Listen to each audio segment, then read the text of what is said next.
ang tendency na nga yung direction is total ban to online games. Kasi nga mukhang hindi nga nakikita na meron kayong kapasidad na magpatupad ng regulation. Ako personal, Chairman Al, Opo. gusto kong maniwala sana sa'yo. Pero kung naaalala mo, meron tayong naging pag-uusap tungkol sa ating constituents. Siguro 3 taon na nakararaan. Nandun pa ako sa kabilang house. Kung natatandaan mo pa, Opo. Yung dalawa pong walang nangyari, hindi ba? hindi po, kami po yung nakikipag-ugnayan sa inyong tanggapan. Meron na pong dalawang nakasign sa inyo. Alam mo, Chairman Al, Opo. nandun po ako sa Congress, hindi po Opo. ako maalis doon. Hanggang sa ako'y maging senador, kinalimutan ko na yung usapan natin. Ah, Kaya ako gusto kong, talagang by nature, gusto kong maniwala sa tao. Talagang dapat ganun, magtiwala tayo sa isa't isa. Pero pagka yung usapan, pinag-usapan, pagkatapos walang mangyayari, kaya parang nagdududa ako na sa bawat sagot mo, totoo kaya ito? Pwede kayang maniwala ako? Hindi. Kasi meron akong meron akong karanasan sa iyo. Senator. Kasi siya ka na kung kailangan Opo, ko sabihin ito sapagkat ito importante, lalo na itong tinatalakay natin ngayon. na naintindihan ko po kayo. Ang totoo po yung ating pinag-usapan ay ipinatutupad pa lang ngayong taong ito. Nagkaroon po ng mga delay sa pagbibili, sa procurement. Pero ang maliwanag po, Senator, Hindi ganun ang sinabi mo sa akin. Meron ka sinabing within the next 2 weeks. That was 3 years ago.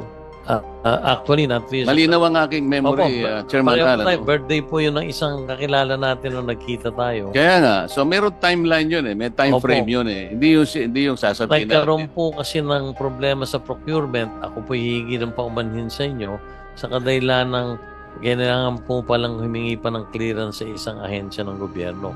So, na-delay po yon.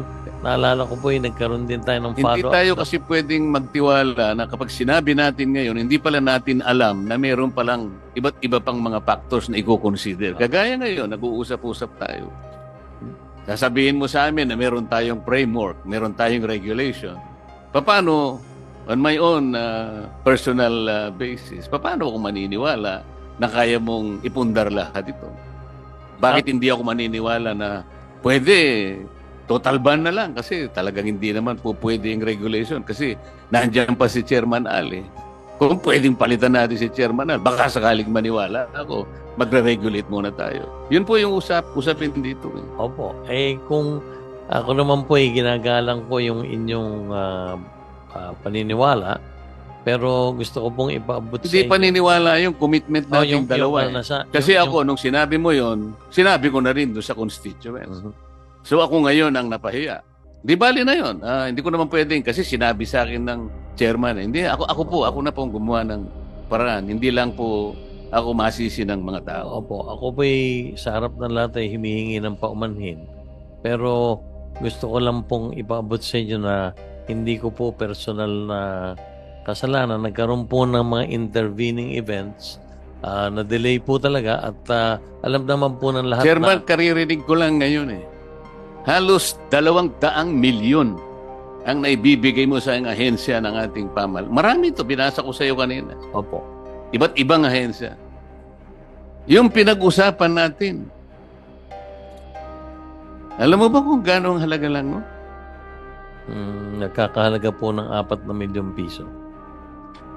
Masisira ba ang salita natin ng dahil doon lang?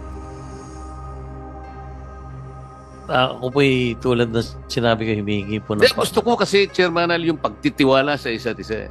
Meron kang posisyon na kinakailangan ay pagtiwalaan ng ating mamamayan. Bawat sasabihin mo, maniwala ang taong bayan. Doon lang magmumula ang pagtitiwala ng mamamayan sa mga may posisyon na kagaya mo. Ngayon pinag-uusapan natin isang social issue. Hindi natin alam kung yung regulation is the better option o total ban.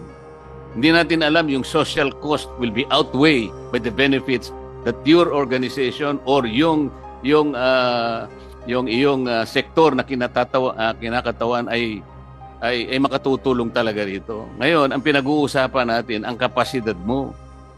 Paano mo masasabing mapaninindigan mo ang pagre-regulate? Kung halimbawa, sa usapin lamang na simple.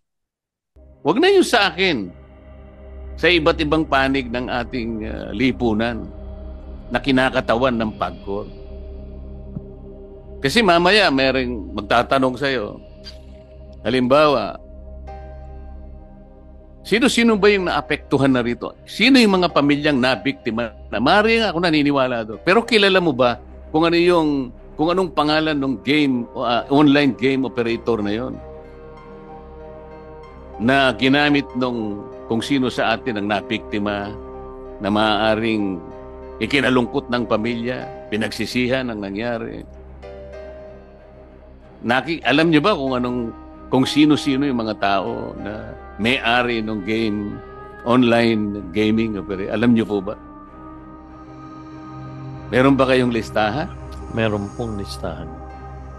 So, nasa legal po siya o nasa legal po. Hindi ko po kasi alam yung sino po yung i-representang with. Hindi ko po kasi kilala po. pero yung kinasangkutan at ano yung ginamit na platform, alam nyo kung sino-sinong may-ari ng online gaming, di ba? Alam nyo lahat. Opo.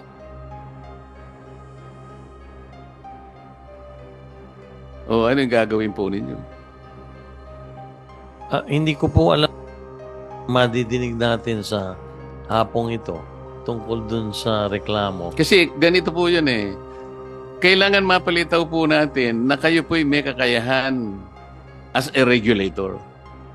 Siguro, wag na yung operator, as a regulator. Dito po nakasalalay kasi ang kapalaran ng napakaraming ahensya. Dito natin pag-uusapan, ando na po yung benefit na nabibigay nyo. Hindi naman po natin maikakaila yun. Kaya lang merong social cost nga po. Ito po yung titimbangin natin. Napakahirap sa panig namin magdesisyon kung wala kaming tiwala sa kakayahan ninyo na i-regulate nga po ito bilang ako, hindi ko alam kung saan ako boboto ngayon. Kasi kailangan matatag ang paniwala namin. Matatag ang regulator na yan. Baka sakaling dun muna ako kasi napakaraming natutulungan. Ngayon, kung hindi ako naniniwala sa kakayahan ng regulatory mechanism mo, total ban na lang. Wala. Mamili ka talaga. It may be a very hard choice, pero doon ako pipili. So ngayon, paano ako magdidesisyon kung hindi ako naniniwala? Kinakailangan tayo ngayon magdepende sa BSP sapagkat siya ay may kakayahan na suspindehin ang e-wallet. Ako hindi ko kilala po kung sino yung mga e-wallets na. But I think they can live up to their own. Siguro they can sacrifice siguro yung online gaming. I'm not sure how many percent is the online gaming in the market of e-wallet. Pero palagay ko, kung sila-sila lang, kahit siguro yung game operators na pwede lang itapon para sa akin. So, napipilitan tayo ngayon na pumunta sa ibang aspeto sapagkat nagkulang kayo sa regulation. Kasi kaya ko sinasabi kanina, huwag niyong bubugbugin yung isang side na gustong tumulong. So sometimes you are barking on the wrong tree, pero kayo pala yung dapat na magpundar ng regulation. Yun lang po ang gusto ko. Salamat po.